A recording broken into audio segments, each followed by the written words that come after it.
En RDC, Amnesty International accuse Kinshasa d'instrumentaliser la justice contre ses opposants. Une répression sévère s'observe à 1 an des élections.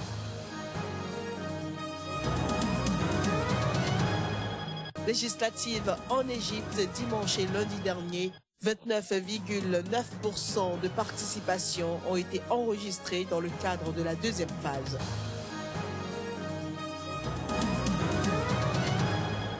En Australie, l'Assemblée valide la création du paquet neutre du tabac, décision contestée par l'industrie et les buralistes.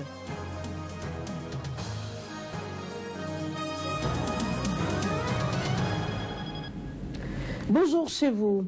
Au Mali, un millier de personnes ont assisté mercredi à une cérémonie organisée en hommage aux victimes maliennes de la prise d'otages meurtrière de l'hôtel Radisson Blu.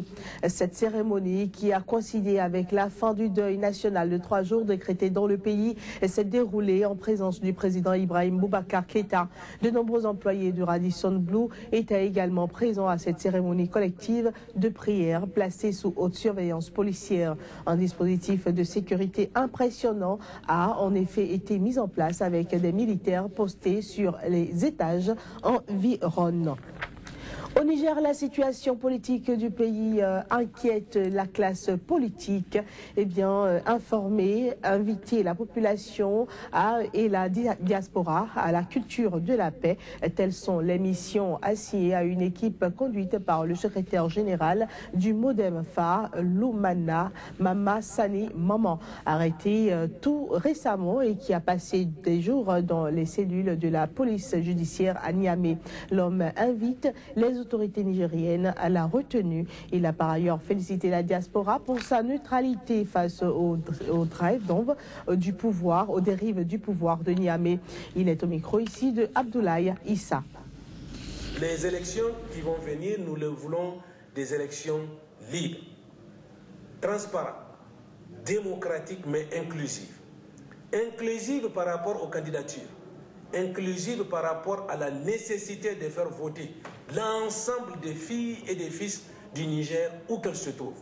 Et c'est pourquoi nous avons très tôt adhéré à la décision qui a été prise d'associer nos compatriotes résidents à l'extérieur, ce que nous appelons communément le Nigérien de la diaspora, aux prochaines élections présidentielles et législatives.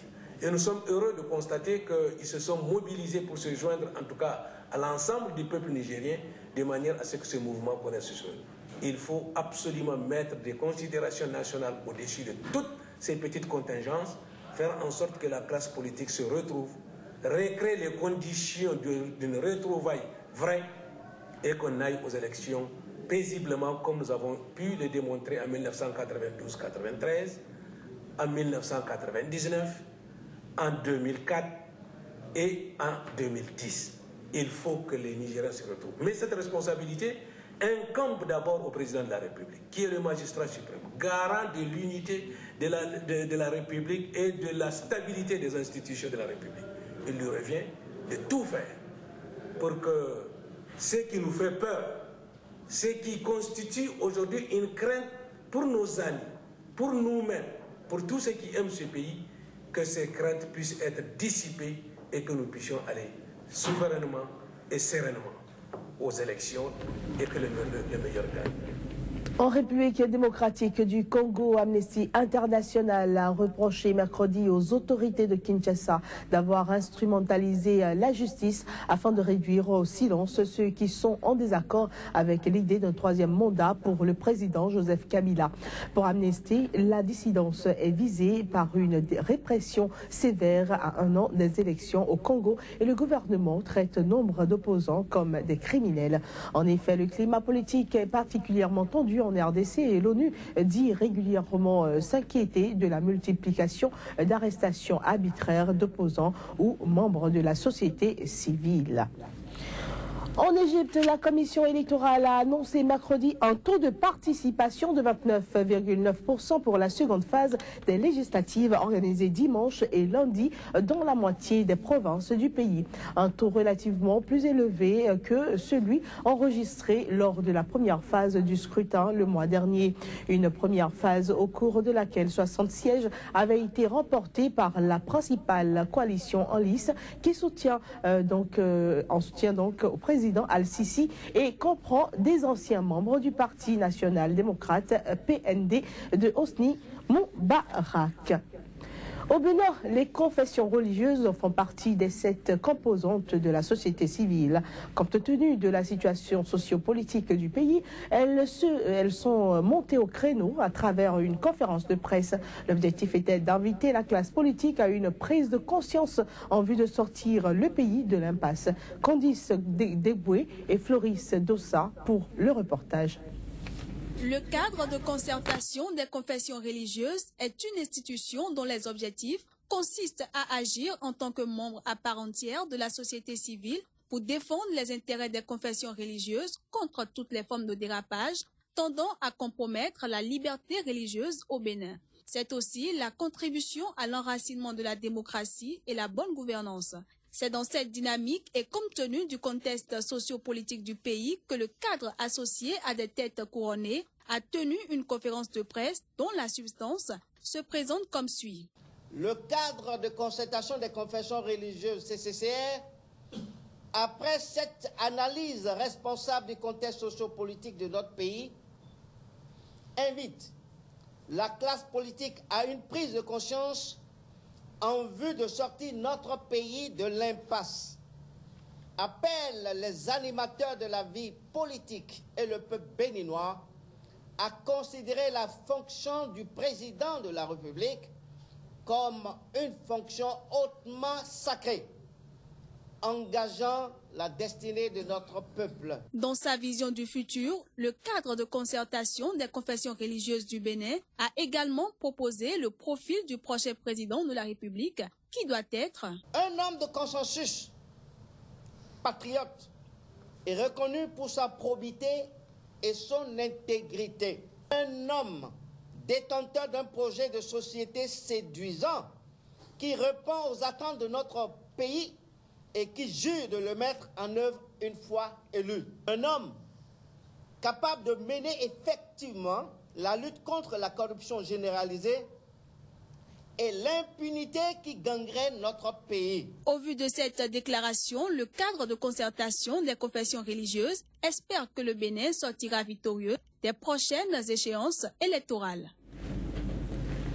Un cas de grippe aviaire H5N1, le premier depuis 2007, a été dépisté dans une basse-cour en Dordogne, en France. D'après le ministère de l'Agriculture, le virus a été repéré sur des poules élevées chez des particuliers.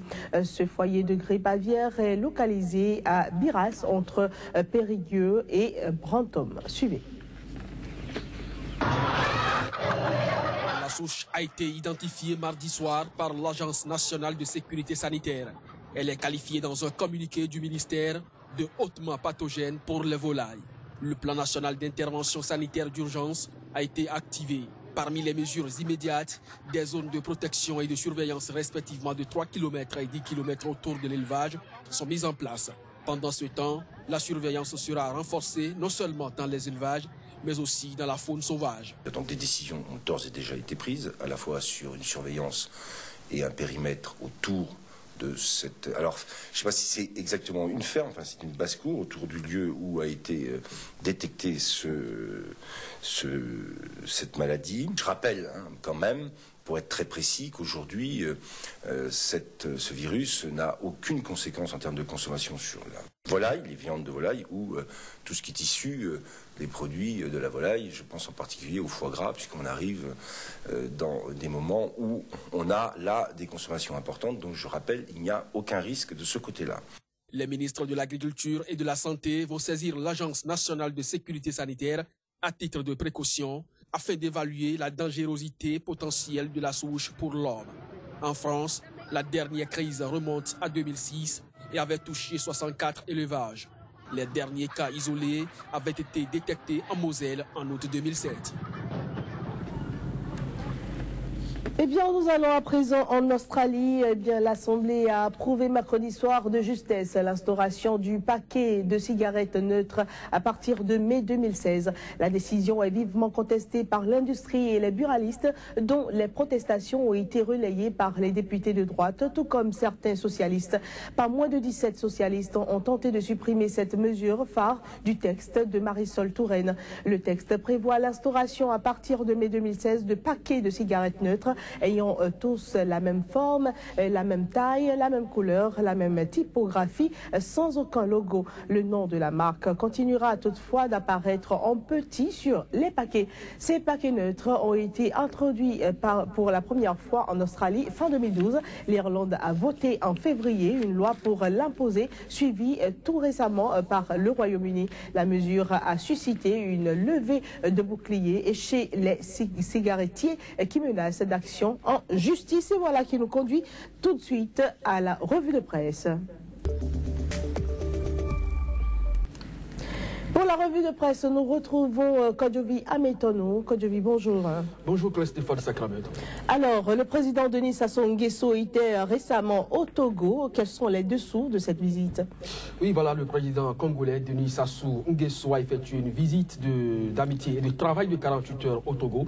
La presse locale est largement revenue donc sur cette actualité. Vous parlez de dessous. Alors, coopération et créer actualité Togo, le président Denis Sassou Nguesso a levé ce lundi pour une visite d'amitié et de travail. Oui, les deux chefs d'État, donc Faure Gnassingbé et Denis Sassou Nguesso, ont été échangés. Alomé.com a rapporté qu'au nombre des sujets abordés, Sassou et Faure Gnassingbé ont parlé du terrorisme et du développement socio-économique de l'Afrique. Alors l'Afrique, un continent désormais menacé par le terrorisme. Durant donc sa visite à Lomé, rapporte Togo République, Sassou relève que la menace sécuritaire est à son maximum sur le continent. Pendant ce temps, en RDC, l'unanimité n'est toujours pas faite autour du dialogue politique initié par le pouvoir. Tout à fait, le sujet du dialogue politique en République démocratique du Congo reste d'actualité. Radio Okapi rapporte sur son site que le G7 ne prendra pas part au dialogue politique. Média Congo revient quant à lui sur les propos du représentant du secrétaire général des Nations Unies en République démocratique du Congo. Maman Sadikou, le diplomate onusien, appelle donc les Congolais à un dialogue inclusif. Membre du G7, Moïse Katumbi, a un plan de devenir pour la République démocratique du Congo. C'est Afrique.com qui rapporte la nouvelle. Mo Ibrahim Forum. Moïse Katumbi veut donc développer la République démocratique du Congo, s'exclame le site. Du côté de la République centrafricaine, Catherine Samba-Ponza et l'équipe de la transition risquent de rester quand même un bon moment encore au pouvoir après le 31 décembre. Tout à fait, Stéphane. En Centrafrique, la transition a encore de beaux jours devant elle. Gabon a-t-il d'ailleurs s'empresse d'annoncer en urgence la nouvelle. La transition est prolongée jusqu'au 31 mars en Centrafrique. Ce sont donc les raisons sécuritaires et budgétaires qui ont conduit la communauté économique des États d'Afrique centrale à cette décision, rapporte Centrafrique Libre. En attendant, la présidente de la transition continue donc de couler douce sa présidence. Et pour ce faire, écrit Jeune Afrique, le Rwanda donc est sollicité pour assurer la sécurité du président de la transition centrafricaine. Il s'agit bien sûr de Madame Catherine Samba-Ponza. Merci à vous, Kodjovi Ametonou, pour cette revue. C'est la fin déjà de cette édition. Merci de nous avoir